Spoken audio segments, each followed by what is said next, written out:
ఈరోజు రాయచోటిపట్నంలో అయిన issue both Hindu and Muslim sides దీంట్లో తప్పు ఉంది.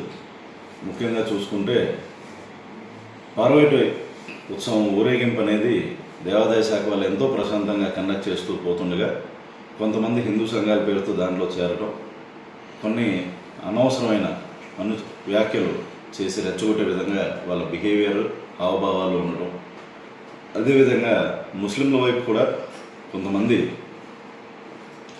ఆ జంక్షన్లో ఉండి అసలు ఒక ఊరేగింపు వెళ్ళకూడదు అనే అర్థం వచ్చేటట్టు వాళ్ళ మాటలు బిహేవియర్ ఉండటం, అదేవిధంగా మసీదులో కూడా కొంతమంది మత పెద్దలు కూడా రెచ్చగొట్టే విధంగా పోలీసులు మమ్మల్ని మోసం చేశారు అంటూ కొన్ని అన్నెసరీ వ్యాఖ్యలు చేస్తూ దాంట్లో అనౌన్స్మెంట్స్ ఇవ్వడం వల్ల బోత్ సైడ్స్ ఉన్న ఆకతాయిలు ముఖ్యంగా చూసుకుంటే దీంట్లో పెద్దలు కొంతమంది బోత్ సైడ్స్ కూడా వాళ్ళని సమయం పాటించేదానికి సహకరించడానికి ఎంతో కష్టపడ్డారు.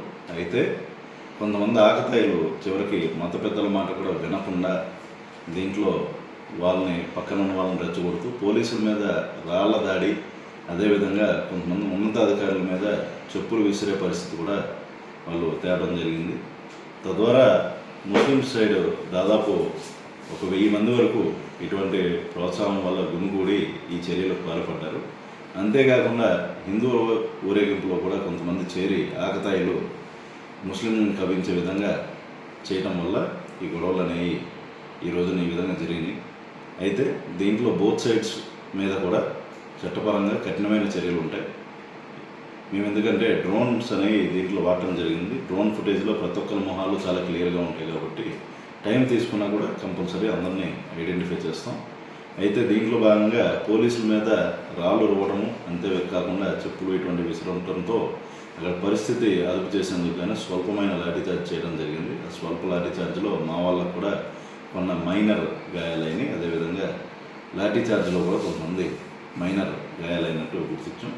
అయితే వీళ్ళందరినీ కూడా అదుపులోకి తీసుకుని ప్రశ్నిస్తున్నాం.